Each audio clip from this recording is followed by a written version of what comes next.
looking at your comedy video, the YouTube video, Yeah.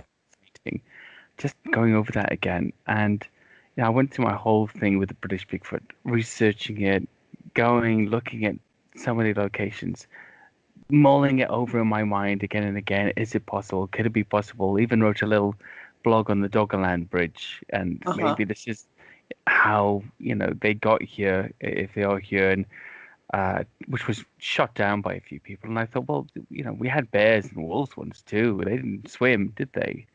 Yeah. Um, so it's plausible, it's possible, and all the Well, rest of it's that it's stuff. it's how people got into Britain, so it's Yeah, they also got here. yeah. I mean, there's so many animals that just couldn't make that crossing. We don't think about. We're just thinking about the ones we can't prove. But the reason I mention it is because during that whole time, whenever I had a big doubt about whether it could be a reality in this country, your sighting would always be the thing I would reference and say, well, Uh-huh. actually, I really believe this lady. It's such a convincing sighting, and I've always really liked it. But I'm aware that a lot of other people probably don't know about that sighting. So could you tell us a little bit, how it happened, all the background, where it was, etc.?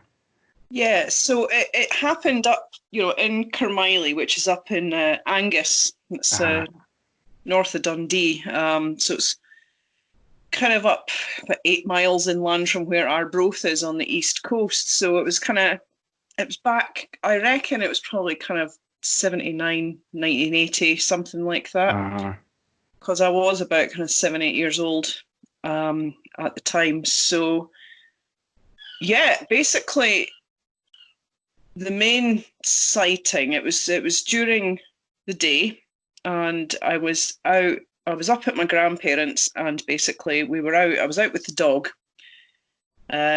Likely I was going down to the neighbours. We used to go and pick up newspapers from the neighbours that mhm, lived down the road, so that's more than likely what I was doing. So where my grand's house is, it's along a track, and one of the little driveway kind of tracks is a bit curved, and so that leads down onto this track, which then leads onto a wee kind of farm road, basically. ah, And so I was kind of coming down this wee curved track with the dog, and the dog she just stopped in her track. She just stopped dead and started she was growling and whining, and her mhm, hackles were up, and I still remember it so clearly. And I just kind of at the time, I remember seeing that, but I just kind of kept going past her because I was probably running mhm, as I did when I was younger, not anymore, but and just looked up along the track, and there was just this big black figure standing in the track, and it had its back to me, and it was just this large black figure. I mean, I used to kind of describe it because I didn't know about Bigfoot. Obviously, back in those days, there's mhm, no kind of internet and stuff. So I used to describe it as it looked like a gorilla, but it was upright. It wasn't like hunched over. Because I remember it being like absolutely black and no neck. It didn't look like a person. It looked mhm, like, just that kind of head, shoulders thing. It was really kind of really stocky figure. And I think to me then it was quite big because I was probably quite small. But I just mhm. remember just in shock. I just stood there. I mean, I was just kind of in shock for however long, probably not more than a few seconds, and then just kind of screamed and ran back up to the house. I mean, it was standing. I remember it was standing with its back to me, and there's ash trees on the path, and it had a branch that it had bent down, and it was just looking at the leaves on this ash branch. So when I screamed, the arm comes down and it starts to kind of turn to its right, just kind of to look behind it, and I was off. I never saw its face. Um, I mean, the prospect of what its face was like was probably something that haunted me for a long time as a kid. You know what I mean? You can kind of really scare yourself. Absolutely. I mean, yeah, I'm sure you can imagine all kinds of things for years Yeah, after that. So, as you were yeah. coming down the path, it was off to to the left of you? How far away from you do you think it was when you saw Well, it? now I know. I mean, I've gone back. Obviously, I mean, we still own that house. Like the family still Ah, has that house. My grandparents have passed away now, but we, so I can go up there. I've been up there. I've measured the distances. I had my brother as a stand-in and hmm. measured the distance between where I was roughly standing and where it was. So it was about 30 meters. So it wasn't that far away. That's pretty close. And I measured how high it looked because there was a cottage on that track and it was standing kind of next to that. And so where its head seemed to stop just below where the gutterings were Okay. on the roof. So I measured that and it was kind of about 2 meters, roughly two Yeah. meters. So, and as I say, it was broad daylight. It must have been either late spring or early summer. And yeah, so there was nothing fleeting about this. There was nothing kind of, it wasn't hidden at all. It was blatantly there in the middle of this Mm. track, in the middle of the day, just doing what Wow. it was doing, And is And the area, I'm guessing it's very underpopulated area. it used to be. I mean, it's more populated now. Back then, there was that cottage. There was my grandparents' cottage, and then along the other side of that track, there was two joined up cottages. So at that time, there was only 4 people, and then there's a couple of farms in the vicinity, kind of further, kind of a mile or two. And at that time, it was all very heavily forested with Sitka spruce. So the spruce came right up to the tracks. It was just like Mhm. fields worth of this stuff. It's all gone now. I think on my video there is a picture that I found, an aerial picture of the cottage, and it shows you that, it's all wooded, Mm. you know. So yeah, it could be quite a creepy place, especially kind of after that Yeah, sure. I mean, incident. you must have spent time there after as well, years afterwards. Did you ever Yeah, have to at the walk time that I was road kind of, again alone? yeah, I mean, you just had to kind of, I suppose, as a kid, I don't know. I mean, you always kind of like, well, it was dismissed obviously by Mm. the adults who were saying, no, no, it was a neighbor or whatever, and Yeah. it just bloody wasn't a person. Never mind a neighbor. Yeah. And the way the dog reacted, if it was a neighbor, she wouldn't have Yeah. behaved like that. You know what I mean? It was just a strange thing. So, but you had to keep. I was up at my grandparents a lot, and you always wondered what the hell was that, Hmm. but you never knew. So you just kind of, what's interesting is, yeah, I went up there years and years and years. And then when I went up, once I'd started researching this, when I went up, it was with this in mind. I actually was shaking. I went and stood on the track where I'd Uh-huh. stood. And I remember physically shaking. It was like a real kind of almost a panic reaction. It was like reliving it to some extent. I made myself go into the woods and up round the quarries and everything. Mm. I'm absolutely crapping it, to be quite honest with you. But I just felt that I kind of had to face that, if you like. It It's was, very brave. I mean, that's yeah, classic trauma response. yeah, yeah, Well, I yeah. when I listened to the sighting on Chris's elusive documentary or on your video, Uh-huh. um, it's full of those small trauma-based details, unnecessary Yeah, details that you can't forget because they're part of the sighting. I always yeah, used to say to people, if somebody reported, it used to be this way. Everybody knows I'm looking for these details now, but if somebody reported, 3 or 4 different random details of their sighting, pre and post, that are unnecessary to the sighting, that to me sort of it means that it's stuck in your mind. Those are the details you can't yeah. forget because it Yeah, happened. it's hard to be consistent. I mean, because I've interviewed witnesses as well, and I've gone Mm. and done a little bit of field research based on sightings up here and things as Yeah. well. And obviously, I used to get quite a few emails from people and stuff, and or sent to me by Debbie Hatswell. If they were kind Yeah. of from Scotland, and some people are just you just can't doubt them. They're just so Yeah. specific. It's Hmm. just the detail, as you say, these little details, all these little weird things that they mention. Hmm. And I think people who are trying to hoax can't do that. Yeah. because they haven't seen what they're claiming to see, so they can't describe it. You know, it's like you Yeah. can't describe something in great detail unless you've actually seen it. So yeah, it's quite, yeah, there's it's all these little things. I mean, I remember, like, I mean, looking back, I'm like, there was never any sheen coming, like, you know, you'd kind of expect something that was like that had fur or hair or something. You'd expect some kind of, I remember always thinking it was just so black, Uh-huh. absolutely like a hole in the world kind of level black. It was So just we're talking matte, not gloss. pretty much, yeah, very much. Yeah, that's a good Basically, yeah. analogy. Um, Yeah. so, you know, it wasn't the only time I saw something weird up there. I mean, there was Yeah. one night we saw something just up at it's up where the entrance to the old quarry is. And we're coming up this road to turn onto the track in the car. And there was a big, tall figure up at the top of the road. And it was just standing in the road.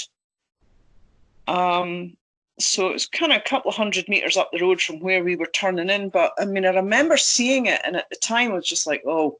And you don't dwell on these things Mm. when you're little. You're just like, all right, okay. But you know, its eyes were reflecting, like there was eye shine, you know, and it was kind of that orangey coloured eye shine, and it looked like a greyish colour. You know, it was kind of this kind of greyish colour. I've said a silvery colour before, but people Mm. get the wrong impression. So it was just more of this kind of this greyish, and it was just standing there, this really tall figure.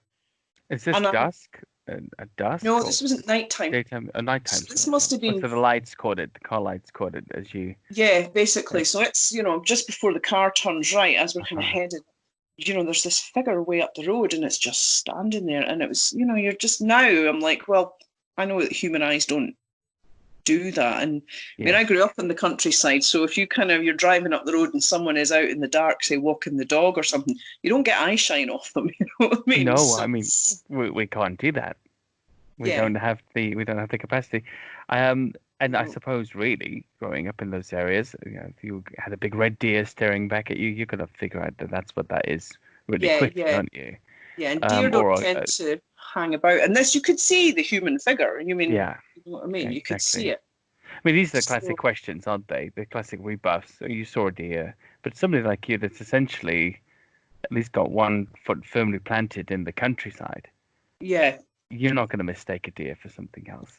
You're not no, going to and mistake a cow, a wandering no, cow for a no, big hairy man standing. no, they're It's fairly distinctly different. You know what yeah, I mean? yeah. And yeah. So and also there was another instance at some point because I think you know these things went on over years, and you know we did hear something up in the woods one day when we were out. We used to go out and pick wild raspberries and stuff, and Mm, there's a gooseberry bush, a wild gooseberry bush, and we'd go up and visit that and kind of pick the berries and that. So I was with a couple of adults. I was with my auntie and one of her friends, and I think one of my brothers was there. So, and we heard this call back in the woods, and it was like now, you know, I'm kind of like, fuck, it's like the Ohio calls, or you know, it's like that mm, long drawn out. It wasn't a cow or something, you know what I mean? mm, It sounded like it was almost a human call, but it was a bit deeper. And it was just, and I remember them commenting, and also it was way back in the woods, and they were just like, what the fuck was that? And then just carried on, just doing what they were doing. But I always remember that because it was so weird. And then you used to just get the sense of being watched up there all the time. uh-huh.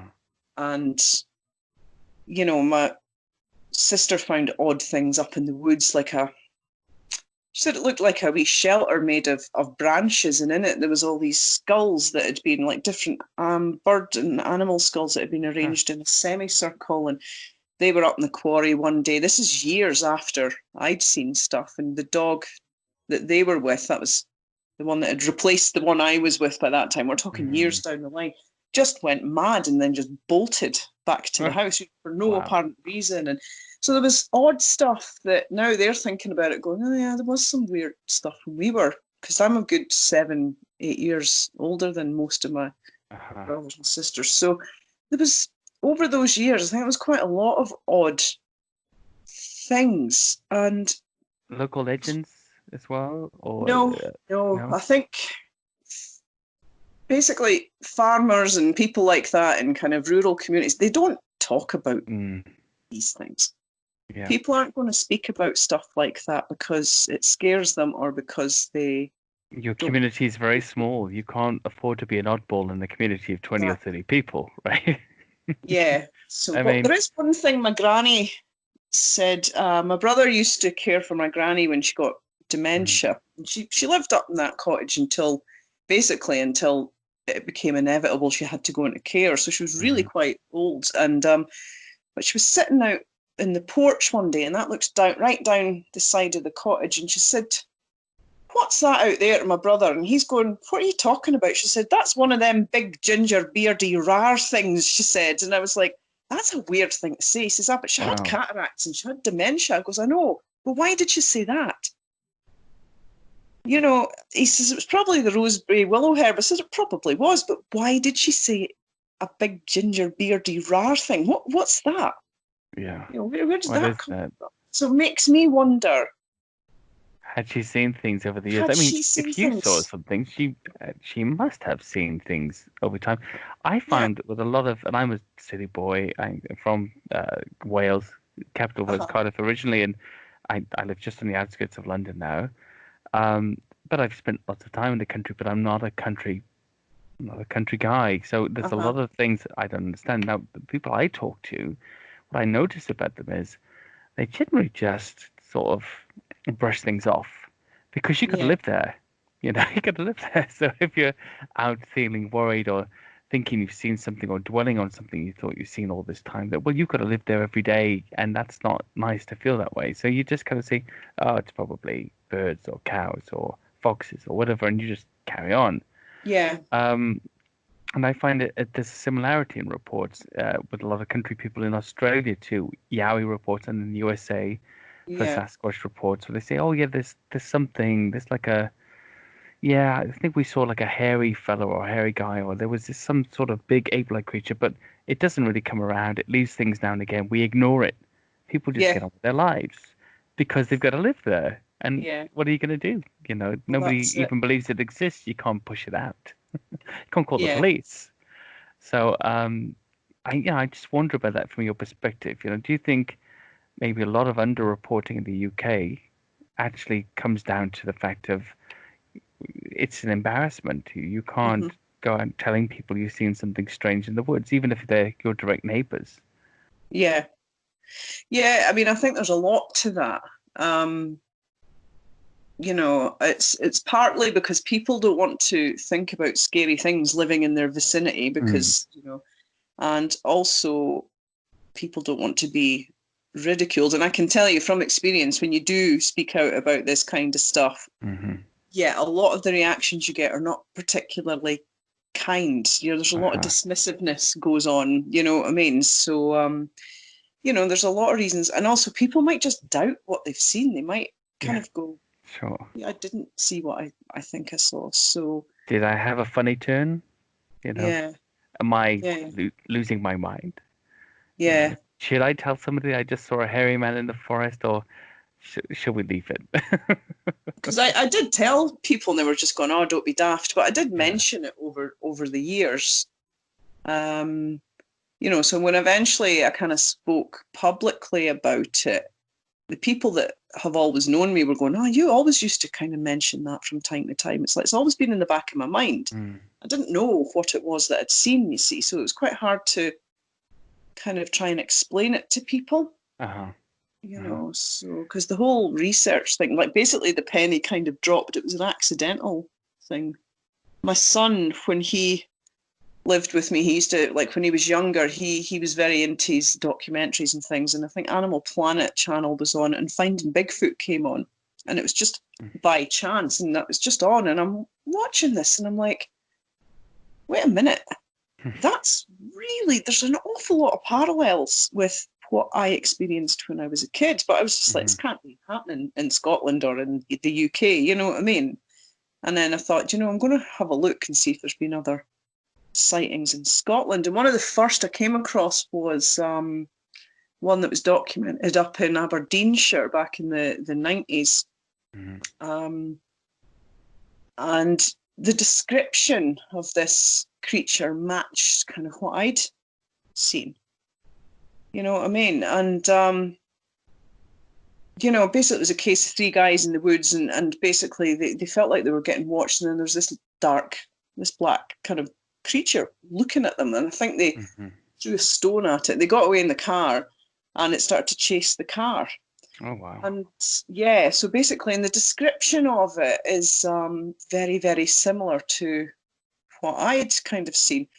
Interestingly, apparently there was an old woman who lived out that way in kind of, it's up near Torfins up in Aberdeenshire, and it's all quite forested up that way. And she used to leave food out for it, apparently. Okay. Now, the thing is, I mentioned this. I did a lecture a couple of years ago for the Scottish Paranormal, kind of for SPI Scotland, where there was the yearly paranormal conference, and I did a lecture on British Bigfoot. And after it, there was a guy from one of the SPI groups up in Aberdeen, and he says, my pal knew that old woman. Wow.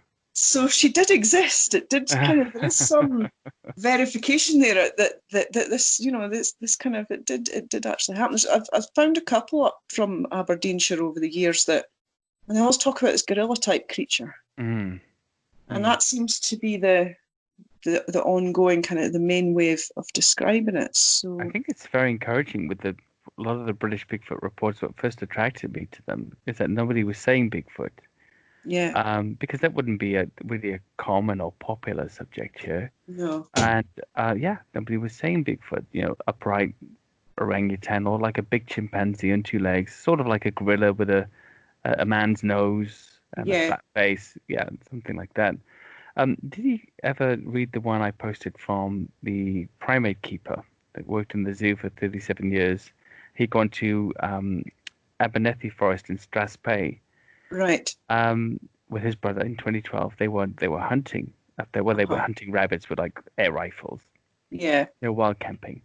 And one morning they went out very early, and he noticed this. He's about 5'2", 5'3". He's not a big guy, and he noticed this big black creature hunched over a blackberry bush about 50 feet away. Again, jet black, as you described. And, you know, he was kind of shocked.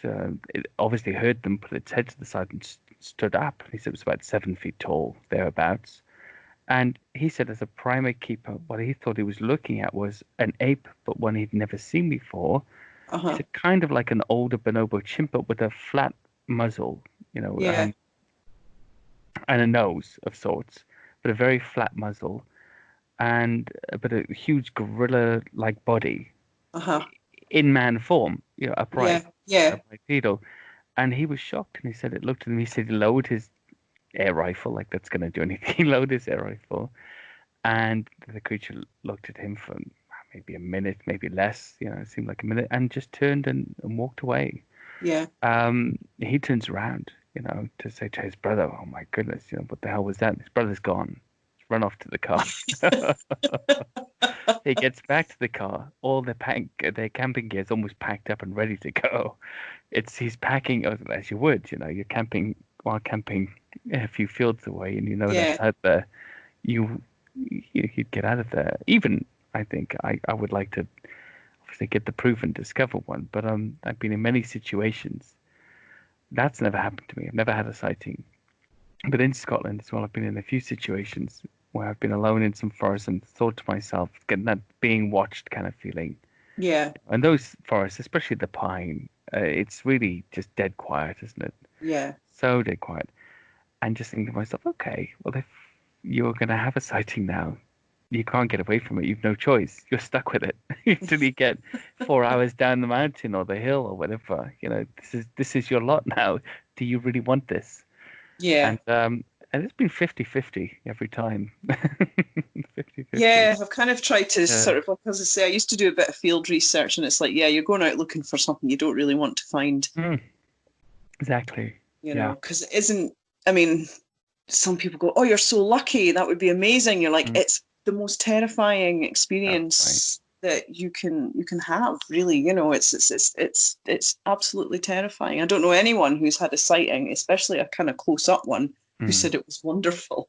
No, You know what I mean? It's like serious brown trousers time, you know what I mean? It's exactly. just not wonderful. So yeah, to go out looking is probably a bit insane, Especially with a creature like that. I mean, would you want to find a hidden population of brown bears in the UK? If you came Yeah, upon one, the animal's going to make a decision about what to do about you, and vice versa, right?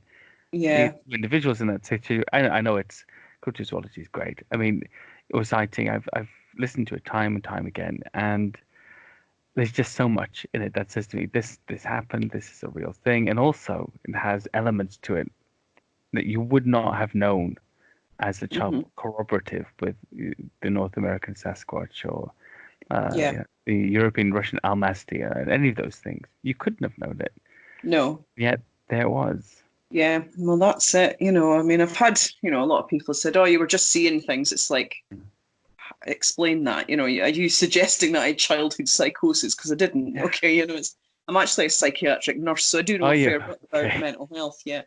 So, and Okay. what's interesting is, in all the people I've asked who've worked in acute mental health wards and all this kind of thing, I was like, has anybody ever had a delusion about seeing a big hairy man in the woods and that? And they go, no, it's always aliens, government conspiracies, Mm. being followed by the FBI, all these kind Yeah. of mad paranoid things. No one in Britain that I know of has ever pitched up to a mental health ward saying, I've seen big Yeah. hairy men in the woods. You know I've what I mean? not heard that. I mean, the only, I suppose, on the delusional side of things, or perhaps on the attention-seeking side of things, when there are certain problems, mental Uh-huh. health issues, from that perspective, I've had quite a few interactions of that nature, and it seemed to be quite clear, actually.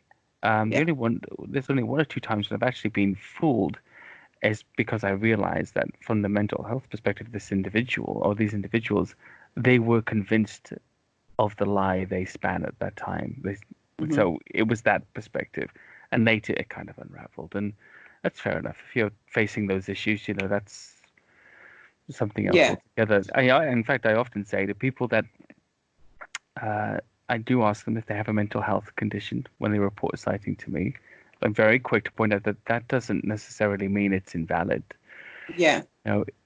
Is it outside of the what you would expect with your normal mental health condition? If you're paranoid schizophrenic, is it completely outside of the bounds of what you would normally experience? If so, let's talk about it. Maybe there's Yeah. something in it. But it's a different territory. So good. So you can validate yourself there. You're not crazy. You're not No. suffering in any way. That's good. Now, in regards to your research, obviously you said you hadn't been very active with that hmm in that regard recently. What were your feelings about the community at large? And I don't mean anything disparaging, but in relation to how the community operates, in particular with these sticks and stones and all the Yeah. endless pictures of tree sign that we get out there. Yeah. What are your I mean, perspectives on that? occasionally people will come across something that's genuinely unusual, but Yeah. there's an awful lot of stuff that's natural that is misrepresented. And I Mm. think part of that might come with how familiar they are with this, what you would typically find. Or, it's kind of that, it's basically kind of observational bias because you're wanting to find something that means something, you know what I Mm. mean? So I don't know. I think, as with a lot of the paranormal scene, the amount of critical thinking that goes on is not always as it should be, which is a bit frustrating. Yeah. And it's not easy to challenge in a way that doesn't start a fight. So Yeah. and also it's very difficult to kind of, unless you're in the situation. Like, I've taken photographs and I've had people post my photographs on a forum and say, there's a Bigfoot in this. And you're like, no, there isn't. And they're Hmm. going, yeah, there is. It's here. Big red Yeah. circle, whatever. And you're like, someone actually did this with one of my photographs a couple of years back. And it was a photo of, it was taken in a small copse up in the Pentland Hills, just a mile or two away from here, because I'm in Edinburgh at the Uh, moment. So basically, I was up there and I'd taken some photographs up there, and someone got back to me and said, "There's a Bigfoot here. You haven't spotted it." And there was a wee shadow behind this tree trunk, and I was like, Yeah. "No, that tree trunk was about 4 meters away. That shadow is probably about a foot tall." They Yeah. go, "No, wrong," and you're like, "But I was there. I took the Yes. photos." You can't always get a clear picture of what people have really seen unless the footage is really, really good. I mean, Um, amazing. It has I to mean, look I at think the there is paddy something. footage. Then you do get odd things now and again. I mean, I don't know if you've seen the other video that I've got on my YouTube channel about the X structure that I found on a deer fence up in Angus. No, I haven't seen that. Right, so I was up there basically I'd had a sighting sent to me, and it was up near Kirriemuir, which isn't that far from where I come from. So I thought, do you know what, I'm going to go up, and it was very detailed again. It was very kind of sort of specific about what had happened, and basically a big black figure had been seen jumping back into the tree line as these people were driving along this road. And so I'd gone up to the area, and then I went up twice. First time I went up, it wasn't even a big piece of woodland, and it was in this, and it was just weird and creepy, and there wasn't a sound, and it was just odd. It wasn't even pine woods, it was just like normal indigenous kind of forest, and just a really odd vibe to it. And I went back up a second time a couple of weeks later, and everything just felt completely normal. And we were walking along the road, and just in the tree line on the inside of the woodland side of the deer fence, there was a big X structure. So it was two dead, looked like trunks of younger trees or something, that kind of length and kind of radius, but what was striking about it was like they were up against the deer fence in an X, but then a live ash sapling had been used and woven round them to keep them in place. Oh, So I've got that. There is video footage of that on the YouTube channel. No, that's very interesting. That's unusual. That's something that you're like, okay, that's not a natural. That's not happened naturally. I don't know. I can't say it was, it could have been someone. It might not have been anything. Sure. But it certainly was unusual. But I think you could drive yourself mad if you kind of. You can. I mean, I did that little documentary with Chris recently, and it was only out of frustration, really. Well, I don't know if you saw it. We were talking about stick structures and things like that. Yeah. We were up in Galloway Forest Park, and the reason I went there actually is because I assumed there wouldn't be any stick structures there because it's pine plantation forest. Yeah. It's thick with moss, like 2 feet of moss, and it's wet and full of ticks and all kinds of unpleasant things. Yeah. I assumed there would be very little wild camping up there or bushcrafting, and I was right. And sure enough, I didn't see any of the stick structures around that we see all across the country in these other types of forests. And I was just trying to make the point then that, here we are without with the absence of human absence in the sense of people messing around, kids in forests and bushcrafters, and there's no stick signs. And yet, come a little further away, back to where there's more people, and here they are again. And I guess the point I was trying to make was, it doesn't mean that stick signs aren't anything, but they're not something in themselves. No, without they're not evidence. definitive kind of evidence in any way. And you're right. I mean, I went up to Weem up near Dunkeld. It was actually to go and speak to a woman who'd had a really interesting experience, and that day I'd gone up into part of the forests up there because there have been long-standing reports of people getting followed by shadowy figures, and there is a lot of local tales. Weem is actually Gaelic for caves, so there are cave systems up there, and just all sorts of odd local tales over the years of things going on. And basically, you're up there and there's all sorts of odd looking stick structures, but really it was all bushcrafting. So, if you haven't seen what bushcrafting kind of stuff looks like, you could be forgiven for thinking that it's something that it isn't. It's happened to me. It's happened to me in the past. Yeah. Me and Christian went through a whole forest right from the very basic stuff, which we figured out later must have been where the kids practiced. all the way through this forest. It's down here near Surrey, till we got to these great big structures tied with like green rope and everything. We're like, oh God, okay. Yeah. This is a big bushcrafting activity center of some kind out in the Yeah. woods. And we just slowly graduated through it. And look, I don't think it's impossible. I've seen some things in the US, for example, where the, the structures are just too huge Yeah. for a couple of people out in the woods to put together. Although it's not to say it's impossible, because men have constructed, bigger things in more arid circumstances than that before. But generally speaking, yes, there must be something to it. But my main issue is, why aren't people checking, like, if a big 300-400 pound creature's put a bunch of sticks together, where are the footprints? Why aren't you checking Yeah. for those, or It's that some kind of hair thing or that you scat? really, yeah. I mean, I agree. I think you could spend all day photographing bits of Hmm, stick and you're not any further forward. And yeah, it's things like footprints and these kind of things. And, the more tangible stuff, you know what I mean? And it's obviously not easy to. I was actually speaking to somebody about all this the other day, and they were going,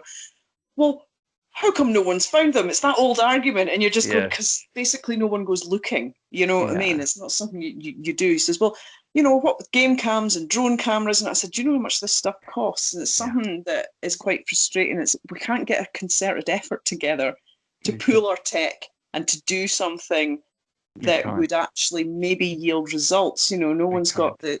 the time or the money to do that. And I think the only way to really kind of achieve something would be to get an organized effort together, but based on proper research principles as well. Yes, proper scientific Mm. research principles. And look, I'm sorry to jump in there again, but I think Uh-huh. that's completely right. There's an example of it that's happened again recently. So there's a Loch Ness live cam that's Yeah, yeah, got all these sightings coming in. I think one of the Irish fella, Owen McFagan's on about 10 now at the moment. And it looks like it's about a quarter of a mile or something like that, maybe perhaps yeah, less, from the Loch's Edge. It's been there. If you go on the website that's running, I think Mika Takalo owns it, it's full of advertising, chock full of advertising. Then you go on the YouTube running clip that's going on the whole time, chock full of advertising. So whoever's running it is making some reasonable money. People on it day and night, day and night. yeah, And yet, sighting after sighting of indistinguishable blobs are coming in from this whatever it is, quarter of a mile away, and nobody's thought. Obviously, somebody has, but nobody's bothered to just put a bit of cash together and stick it a little closer to the water's edge. Like, we can't even do that in Loch Ness. What's they get? 250,000 visitors a year. There's mhm, money there. It brings millions to the tourist board. How yeah, about like a whole host of live webcams all around the loch that you can yeah, broadcast to the world? They're not going to do it. One, because I think we'd be seeing a lot of boats yeah, and swans or whatever. And two, because somebody's got to foot the cash and put it together and put themselves out. And there is no community, essentially. If you or I said, let's go and get like a national game cam sort of project going on for yeah. Bigfooting, we it wouldn't fly.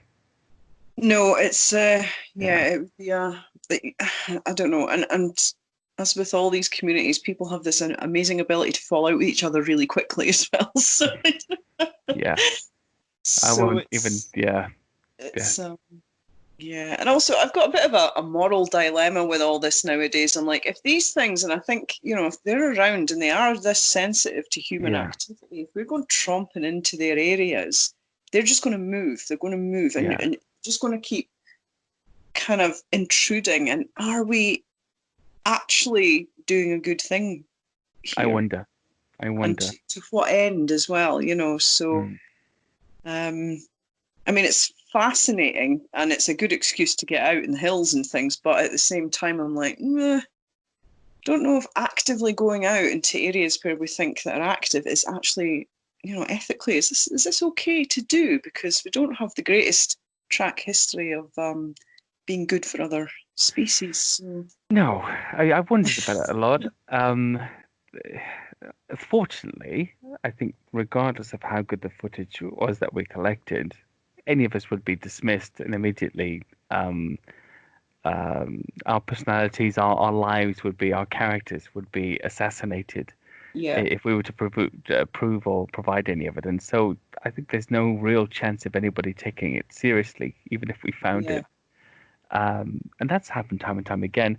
I saw the Jeff Meldrum talk in Maine when he was there, and I was doing a Uh-huh. talk there, and he had the original Patterson-Gimlin footage, I think, from the relatives, and he'd restored it and stabilized it, and it looked amazing. The Yeah. muscles moving beneath the Yeah. fur and the whole thing, that was the gait.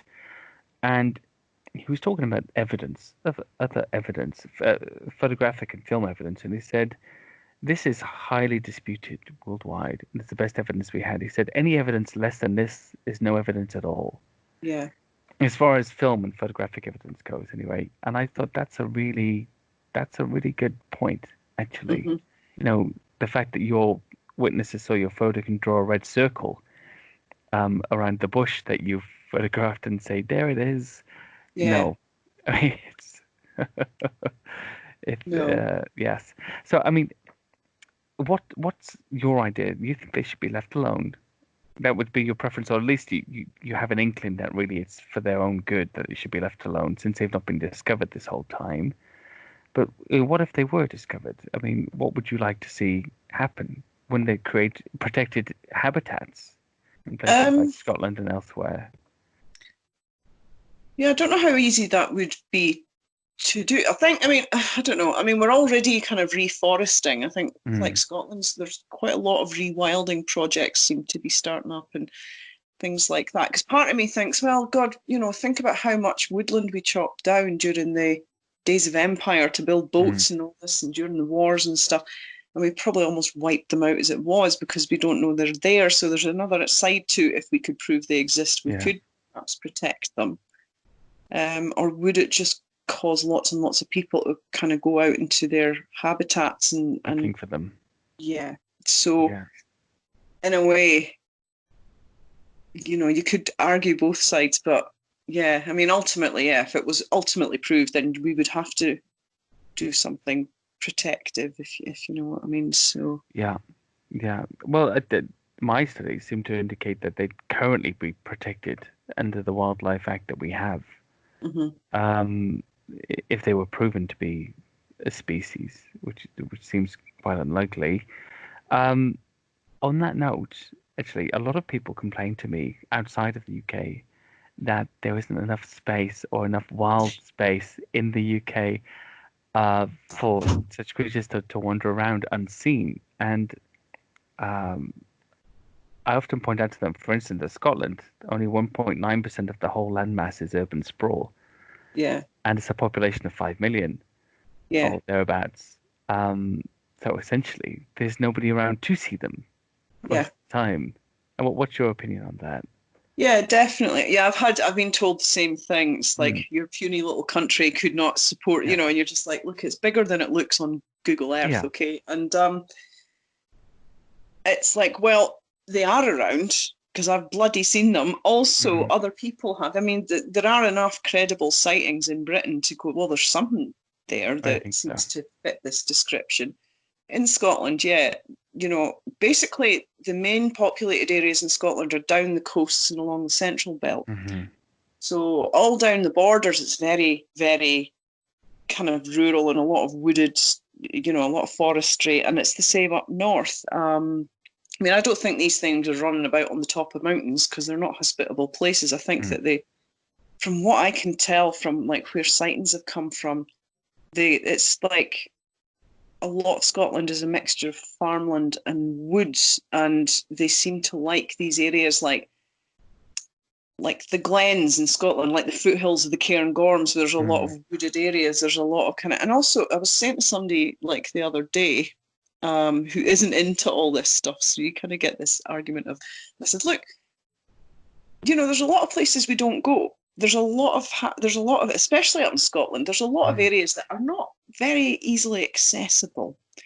I think, these things are around. I think they have to be nomadic. I think they're highly adaptable. I mean, they mm. weren't always up at Carmiley because that was a working quarry until the early 50s. And there Okay, was no woods up there. passing Um, through. eh? They're passing through. Yeah, so I think they probably move from place to place. But yeah, it's like it's perfectly possible. I just obviously we don't know how many there are. There can't be many.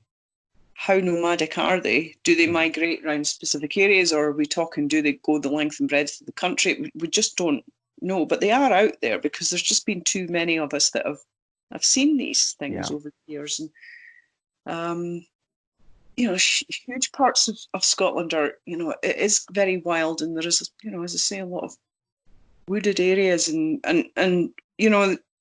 they'll get busy for a wee while in the summer when the tourists come, but the rest of the time there's nobody around, apart from in the heavily populated regions. But yeah, if you look at population maps in Scotland, most of it is very remote. It's classed as remote because there's the population percentage is tiny. It's all, as I say, coasts and across between Edinburgh and Glasgow. That's the.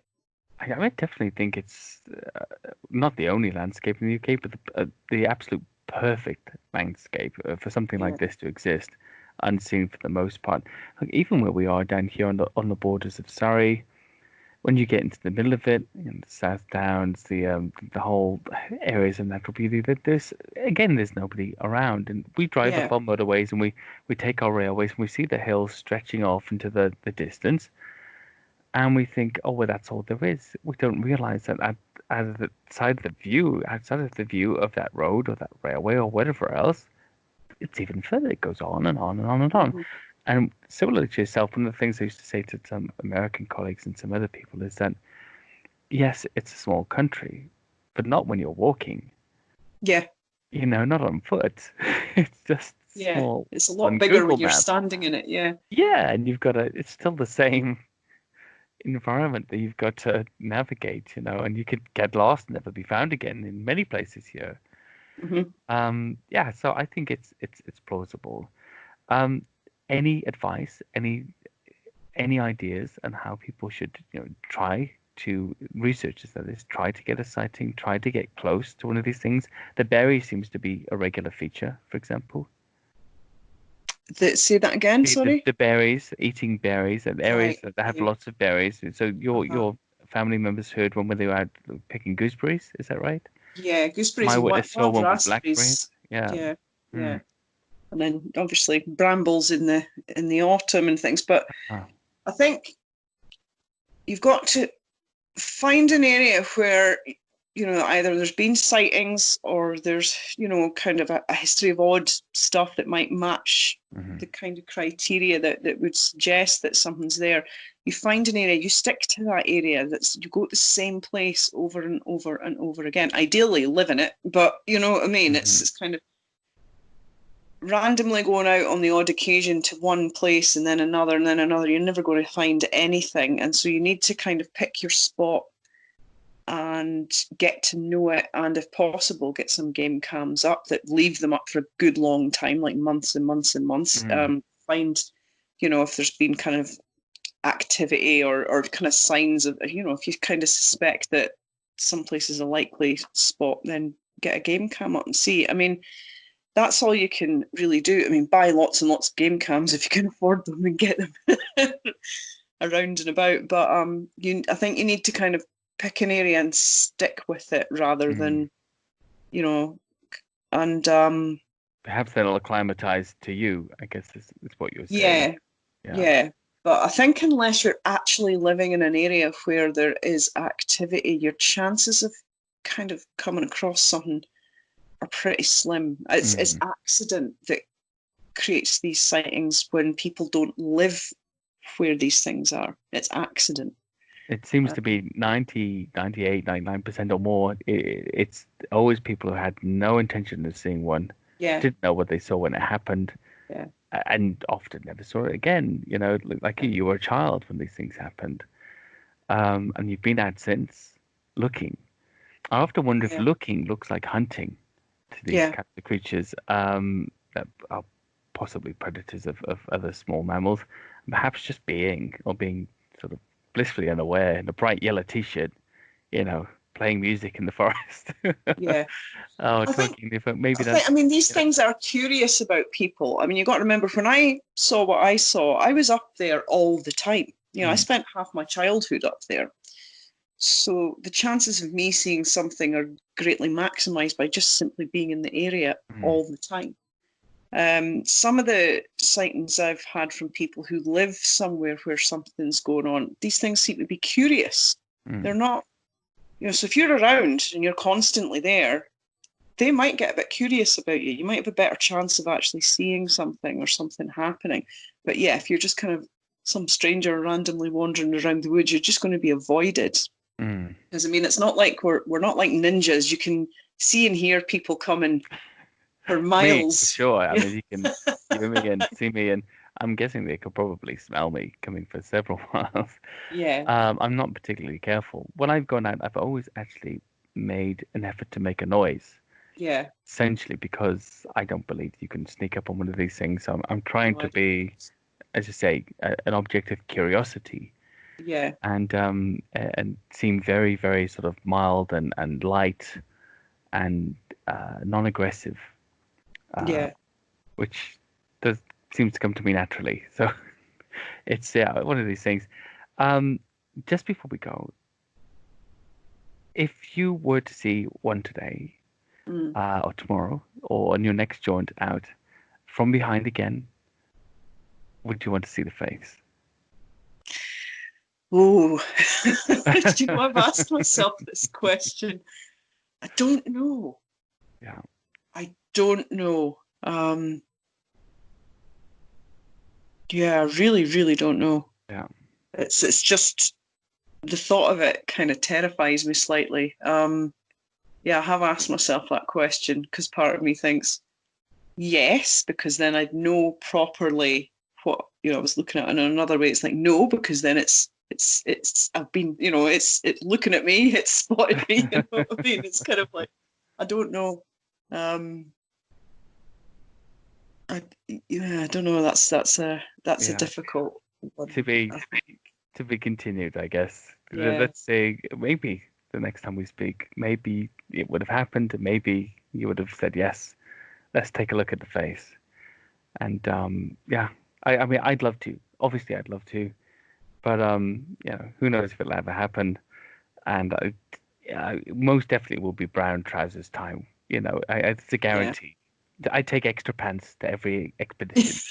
That's It's that's very my sensible. philosophy. Yeah. An extra pair of pants with every expedition carried out. Gotta be Yeah, done. well, I'm thinking of kind of getting back out. I mean, I don't have a car at the moment. I mean, I stopped doing field research a couple of years back. Within the space of 3 months, my car died and couldn't ever be revived again. I couldn't afford a new one. My phone went and my computer broke. Okay. So basically, within 3 months, it was like being grounded by the universe. Awesome. Awesome. So that was a couple of years back, but now I'm like, well, okay, I've got the time. I don't work shifts as a nurse now and things. I Okay. have a That'll better help. job. I've kind of got a Monday to Friday, so and I'm a bit better paid than I used to be. So kind of resources wise, I'm kind of thinking I wouldn't mind getting Yeah. back out and That'd be great. actually going and camping in an area for a couple of days and doing that kind of stuff. I think you need to kind of Absolutely. Absolutely. I mean, as soon as they open Scotland back up to us Southerners, yeah. me and Chris, we do intend to come up and have a look about. So, if you're around, we'd love to meet up with you and just Yeah, that would be great. take Yeah. a look at Yeah. the area. I think that'd be fantastic. Yeah, Yeah. yeah, absolutely. Just Yeah, let me know when we're all allowed absolutely. back out again. Yes, once we're allowed back up, we will be social distancing. Well, my wife said something funny just before we go, actually, about social distancing. She's not English. She's not from this country. When they started it, the social distancing, the whole lockdown Uh-huh. thing, she said, finally, and you'll find this funny as a Scottish person, finally, the English will see that they've been social distancing all along.